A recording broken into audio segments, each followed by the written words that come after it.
Hoy es día 1 de septiembre del 2025. El evangelio del día de hoy es de Lucas, capítulo 4, del 16 al 30.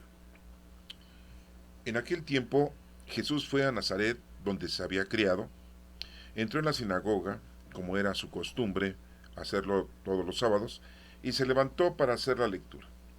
Se le dio el volumen del profeta Isaías.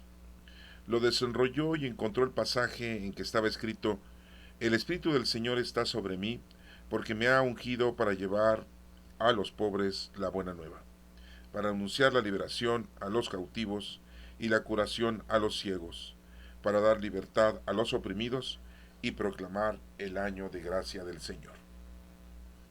Enrolló el volumen, lo devolvió al encargado y se sentó.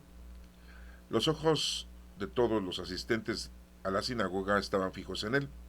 Entonces comenzó a hablar diciendo: Hoy mismo se ha cumplido este pasaje de la escritura que ustedes acaban de oír. Todos le daban su aprobación y admiraban la sabiduría de las palabras que salían de sus labios. Y se preguntaban: ¿no es este el hijo de José? Jesús les dijo: seguramente me dirán aquel refrán: médico, cúrate a ti mismo. Y haz aquí en tu propia tierra todos esos prodigios que hemos oído que has hecho en Cafarnaúm. Esta es palabra de Dios. Honor y gloria a ti, Señor Jesús. Bien, la lectura del día de hoy, el Evangelio, pues nos está demostrando que nuestro Señor Jesucristo es el Hijo de Dios. Y bueno, pues lo vamos a ir analizando, los puntitos que vienen en el Evangelio, para que los tengamos claros. Dice que en aquel tiempo, Lucas 4, del 16 al 30, en aquel tiempo Jesús fue a Nazaret, donde se había criado. Bien claro lo dice el Evangelio, donde se había criado Jesucristo, porque él no había nacido ahí, definitivamente. Recuerden que él había nacido allá en Belén de Judea. Recuerden que todos los apóstoles eran de Galilea, excepto Judas Iscariote, porque Judas también había nacido en Judea, en el pueblo de Iscariot. Eran de la misma tribu, Judas Iscariote y Jesús, de la misma tribu de Judá. Recuerden que son 12 tribus, la del pueblo judío, los 12 hijos de Jacob, aunque tuvo una hija, Dina, pero no la toman en cuenta, nada más a los varones. De la tribu de Judá nace nuestro Señor Jesucristo, y también nace Judas Iscariote, al sur del país de Israel. Pero Nazaret está al norte del país de Nazaret, digo de Jerusalén. Ahí Nazaret está al norte del país de Israel. Y ahí fue criado, ahí creció nuestro Señor Jesucristo. Recordemos que Jesús, cuando era recién nacido, el ángel del Señor le dijo a José y María, principalmente a José, que se fueran a Egipto, porque Herodes el Grande iba a tratar de matarlo, porque había escuchado las versiones de que iban a ser el Hijo de Dios, que iban a ser el profeta y el Rey de Reyes. Y él, siendo rey, Herodes el Grande, pues titubeó y dijo: me van a quitar el trono.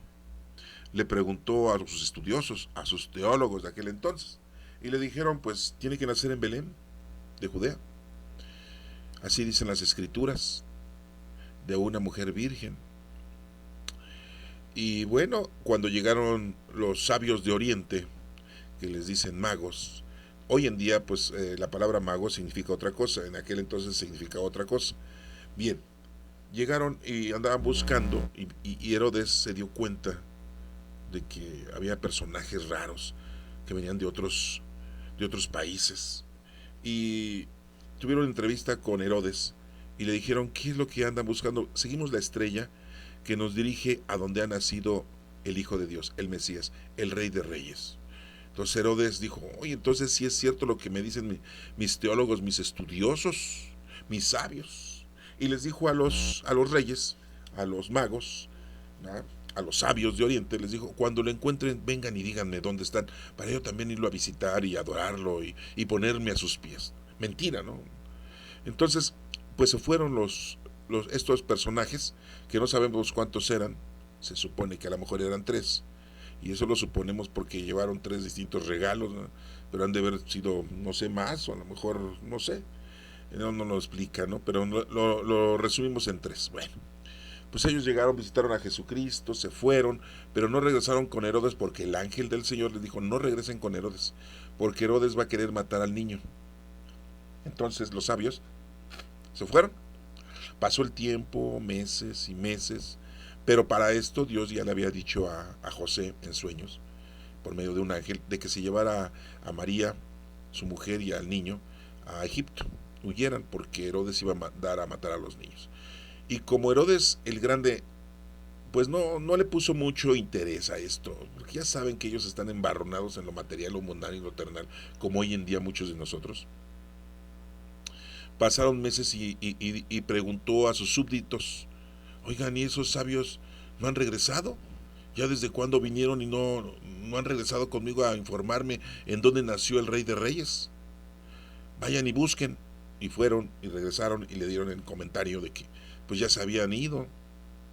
Y se enojó mucho, ¿no? Dijo, ¿cómo es posible? Les dije que me vinieran a avisar. Entonces, pues Herodes no sabía exactamente qué hacer y dijo, bueno, pues vamos a mandar a matar a todos los niños, ¿sí? Ya que no sabemos dónde es, no tendrá la dirección. Y dijo, para no equivocarnos, niños menores de 2 años. Oye, con que hubiera dicho de 1 año, ¿no? Pero de 2 años, ¿no? Y los mandó a matar, pero para esto ya nuestro Señor Jesucristo y José y María pues ya se habían ido a Egipto. Los había guiado un ángel. Se dice que el ángel que los guió es el ángel Uriel. Bueno, ya veremos esas historias posteriormente. Ya se aproxima el fin de año en donde vamos a empezar el Adviento. Y bien, pues esa fue una de las situaciones por las cuales Jesucristo pues nació en Belén de Judea, se fue a Egipto y ahí duró un tiempo.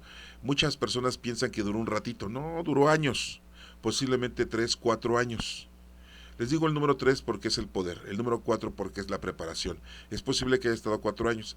Y ya cuando muere Herodes el Grande, Dios le avisa a José que ya puede regresar. Pero José pues regresa y dice, yo ya no voy a regresar a Belén, voy a regresar a Nazaret. Y ahí es en donde tiene él su establecimiento, su carpintería. Y cuando llega, pues ya el niño ya está grande, Jesucristo ya tiene 4 años. Entonces, pues lo vieron ahí y lo vieron crecer. Por eso muy claramente dice aquí que donde se había criado Jesucristo, no había nacido ahí. ¿Sí? Era, y por haber estado ahí viviendo durante hasta la edad de los 30 años y 33 años, ¿verdad? Pues decían que era nazareno, de Nazaret, pues por lógica, ¿verdad? Bien, sigue la historia. Entró en la sinagoga, como era costumbre hacerlo los sábados, y se levantó para hacer la lectura. Todos los sábados, acuérdense que es el séptimo día para los judíos, el sábado. Para nosotros es el sexto día, el séptimo día es el domingo, porque Jesucristo resucitó, pero para los judíos el sábado es el séptimo día. Lo ofrecen al Señor porque Dios dijo el séptimo día de tu vida, de toda la semana, me lo tienes que ofrecer en oración, en adoración, en reconciliación, en perdón al prójimo, y no debes de hacer nada, no debes de trabajar, ni tú, ni tu familia, ni tus criados, ni tus sirvientes, ni tus esclavos, ni tus animales. Sí, es un día dedicado exactamente al Señor. Tienes que darle gracias a Dios por todo lo que te ha dado, principalmente la vida, ¿no? Pero bueno, son muchas cosas que pueden ustedes investigar ahí en el Antiguo Testamento, ahí dice todo eso. Bien, el sábado entra a la sinagoga, ¿sí?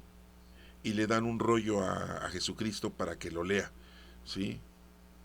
Era la costumbre. Y dice aquí que le dieron el volumen del profeta Isaías, ¿sí? Los libros no eran como los tenemos ahora empastados, eran diferentes. Ahí tenemos la imagen para que la puedan ustedes ver. Lo desenrolló y encontró el pasaje que estaba escrito. Fíjense lo que dice Isaías. El Espíritu del Señor está sobre mí, sí es cierto. Jesucristo, cuando fue bautizado en el río Jordán por Juan, su primo, el que le decían el Bautista, se apareció una paloma encima de su cabeza y se escuchó una voz que dijo, este es mi hijo amado al que tengo mis complacencias, escúchenlo. Y ahí, de hecho, Juan le dijo, pero ¿cómo te voy a bautizar yo? Tú eres el que nos tienes que bautizar con el Espíritu Santo. Y Jesús le dijo, deja que las cosas sean así, precisamente para que nosotros aprendamos a hacer esas cosas, el ser bautizados. Y así lo hacemos, ¿no? Por eso cuando vamos a hacer, cuando nos bautizan, nos ponen agua en la cabeza, ¿no? Y nos bautizan en nombre del Padre, del Hijo y del Espíritu Santo. ¿sí? Mucha gente está en contra de que bauticen a los niños, ¿no? Pero bueno, hay unas notas en donde pues es lógico que se puedan bautizar a los niños, ¿no? Porque dice ahí, vayan y bauticen a todos, el que crea y se arrepienta, será bautizado. Pero como un niño va a creer y va a arrepentirse y va a creer si es un niño chiquito, ¿no? Pero, o sea, ¿cuál es el problema? O sea, pero bueno, ya después veremos esas lecturas también en donde se concreta que sí se puede bautizar a los niños. Pero ahorita no las vamos a mencionar porque si no nos salimos del tema. Y nuestro Señor Jesucristo, ahí se cumple lo que dice Isaías: el Espíritu del Señor está sobre mí, porque me ha ungido para llevar a los pobres la buena nueva. A los pobres. Muchos pensamos a los pobres de lo mundano, terrenal y material, no, pero también a los pobres de espíritu. Había mucha gente pobre de espíritu en la época de nuestro Señor Jesucristo, y Él combatió esa pobreza, o sea, esa ignorancia. Por ejemplo, al joven rico, ¿se acuerdan de eso? A todos los que vieron la resurrección de Lázaro, a todos los que estaban en la sinagoga, con el jefe de la sinagoga, ¿sí? Ese Simón, el fariseo, el jefe de la sinagoga, también es su ignorancia de todos ellos. A todas aquellas personas que lo siguieron y que les curaba sus enfermedades y les sacaba el demonio a la gente, también eran pobres de espíritu, ¿sí? Eran pobres de conocimiento, de sabiduría.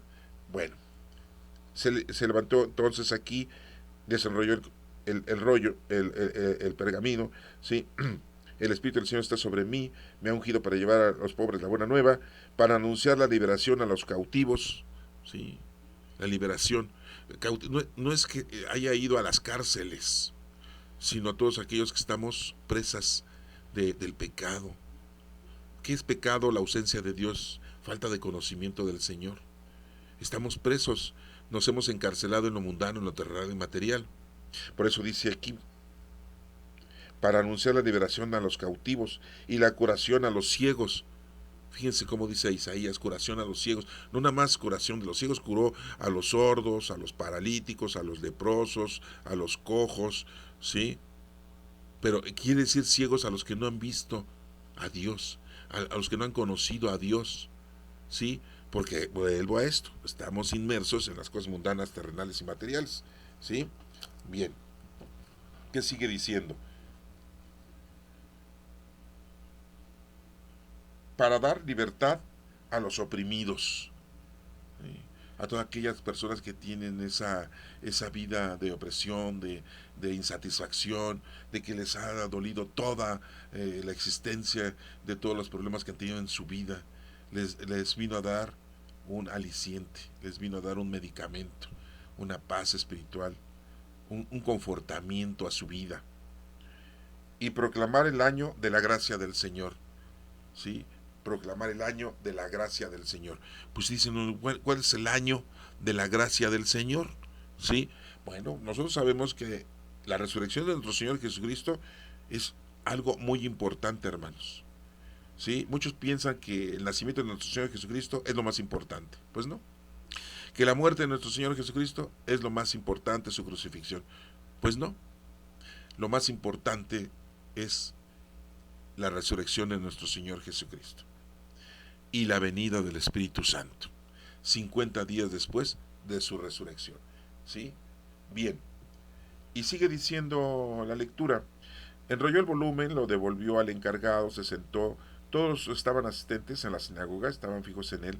Entonces comenzó a hablar diciendo: hoy mismo se ha cumplido este pasaje de la Escritura que ustedes acaban de escuchar. Pues sí, ya lo acabamos de analizar ahorita aquí, ¿verdad? Todos le daban su aprobación y admiraban la sabiduría de las palabras que salían de sus labios. Se preguntaban: ¿no es este el hijo de José? Oye, pues si nosotros vimos cómo creció, era muy relajado, muy tranquilo.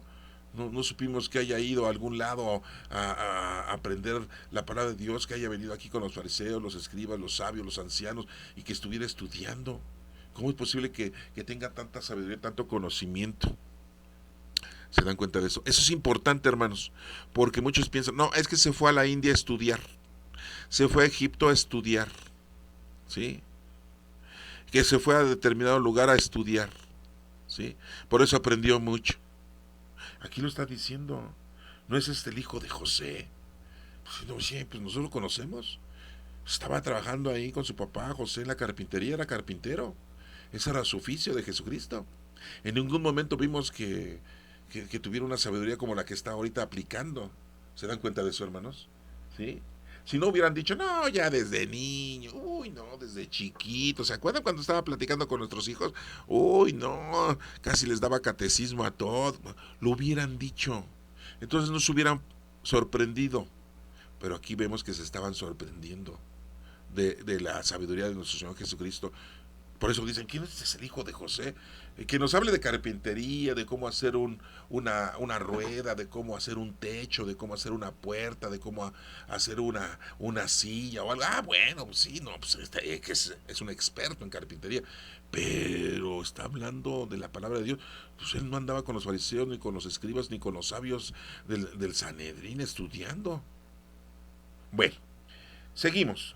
Todos le daban su aprobación. Jesús le dijo, seguramente me dirán aquel refrán, médico, cúrate a ti mismo.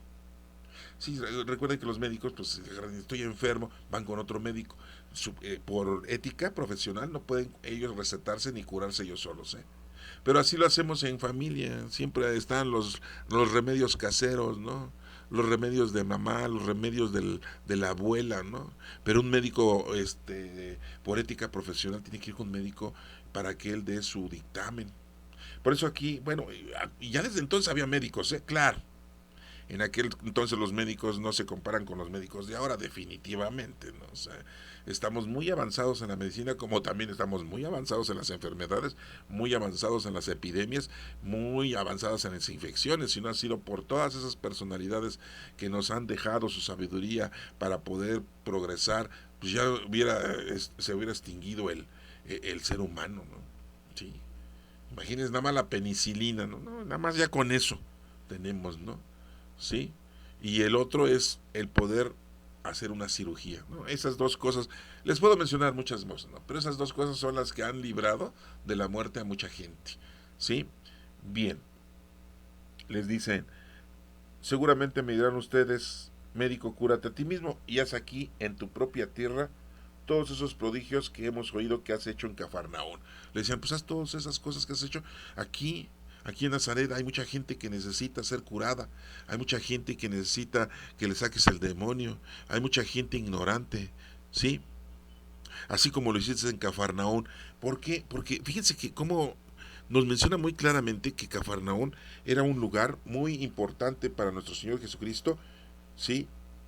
El estar ahí, el predicar, el llevar a cabo su ministerio. Era donde vivía quién. Sí, exactamente, Simón Pedro, al que Jesús le dijo, tú te vas a llamar Pedro, piedra. ¿Le gustaba mucho ahí estar? ¿Por qué razón? Porque era como la cuna, sí, de la doctrina de nuestro Señor Jesucristo. Porque iba a dejar a Simón Pedro como el líder, el guía espiritual. A pesar de que tenía muchos defectos, Simón Pedro, ¿no? Pues imagínense, era un pescador. No tenía conocimiento, sí, de la palabra de Dios al 100. Sí, era una persona pues ignorante, desafortunadamente, pues es la verdad, no es una ofensa, es una verdad. Era pescador. Si tú le preguntas de la pesca, ay no, sí, te diría todo al 100, a qué horas hay que pescar, a qué horas hay que salir, con qué redes, con qué lanchas, qué tipo de pescados eran, y etcétera, etcétera. O sea, en eso les podría decir Pedro al 100 su conocimiento, porque era un pescador. Pero Jesús le dijo, ahora te voy a hacer pescador de hombres. O sea, tenía que estar al 100 para poder llevar la palabra de Cristo a todos los demás. Y por eso, ahí en Cafarnaún, recuerden que pernoctaba muchas veces ahí en casa de Pedro. Una vez curó a la suegra de Pedro, ¿no? ¿Se acuerdan de eso? Y la señora se curó y se levantó y se puso a servirles a todos, los apóstoles y principalmente a nuestro Señor Jesucristo. ¿Sí?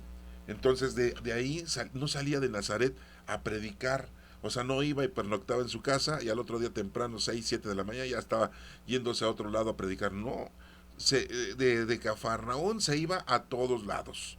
Se iba a Bethsaida, se iba a Tiro, se iba a Sidón, se iba a Betania. De hecho, pues acuérdense que tenía sus amigos ahí en Betania. Lázaro, que no se llamaba Lázaro, se llamaba Simón, el leproso le decían, porque tenía lepra. Y tenía dos hermanas, Marta y María, sí, eran sus amigos de nuestro Señor Jesucristo. Iba al río Jordán, bajó a Judea, también, sí. Y varios lugares andaba nuestro Señor Jesucristo predicando, pero salía de Cafarnaún y regresaba a Cafarnaún. Claro, no todos los días, ¿no? Porque había días que se quedaba a pernoctar en otros lugares, pues estaba muy lejos Cafarnaún. No había como hoy camiones, ni taxis, ni aviones, ni helicópteros. Se transportaba posiblemente en animales o caminando, ¿sí? Para llevar a cabo su ministerio. Esto es importante que lo tengan ustedes de que de Cafarnaún es un lugar muy importante, ¿eh? Porque la gente cuando va a Jerusalén, pues va a muchos lugares ahí en Israel, a Jerusalén, a la antigua ciudad, y anda visitando la nueva ciudad, y que vamos al río Jordán, y que vamos al mar de Galilea, y vamos a renovar nuestro bautismo. ¿Cómo renovar? Pues el bautismo es el bautismo. Ahora resulta que es como un coche que hay que ponerle aceite y hay que cambiar las bujías y hay que cambiarle la gasolina, ¿verdad? Las llantas, ¿verdad? O el clutch. Oye, no inventen renovar el bautismo. El bautismo es uno y se acabó, ¿no? Pero hay gente que va, ya saben, ¿no? Y les encanta los espectáculos, ¿no? Y van al Monte Calvario, al Gólgota, ¿verdad? Y donde supuestamente resucitó nuestro Señor Jesucristo. Pero mucha gente no sabe que el lugar muy importante es Cafarnaúm, porque de ahí empezó la prédica, de ahí empezaba, y nuestro Señor Jesucristo pernoctaba y vivía mucho tiempo allá en Cafarnaúm, en casa de Simón Pedro, en donde estaban ahí cerca las lanchitas, ¿no? Sería muy bonito que cuando vayas, pues ahí lo disfrutes, ¿no? Esos momentos, hagas meditación y hagas oración. Pero bueno, eso es algo para muchos muy difícil, ¿no? Y hoy en día peor porque pues hay mucha violencia, hay mucha guerra como siempre, ¿verdad? Y después nuestros queridos hermanos mayores judíos, los ortodoxos y los ultraortodoxos, pues nos miran mal, y si no, y si son musulmanes peor, no nos permiten que hagamos una oración, muchas veces no nos permiten que saquemos un video, sí, no podemos estar haciendo oración en diferentes lugares, sí, nos detienen, sí, nos arrestan, sí, bueno, eso es otro cantar. Espero que me hayan entendido esta lectura, está muy bonita esta lectura, pero bueno, la pueden volver a ustedes a leer, la pueden volver a escuchar y pidan al Espíritu Santo para que les dé una orientación mayor de lo que ahorita estamos entendiendo. Que Dios los bendiga.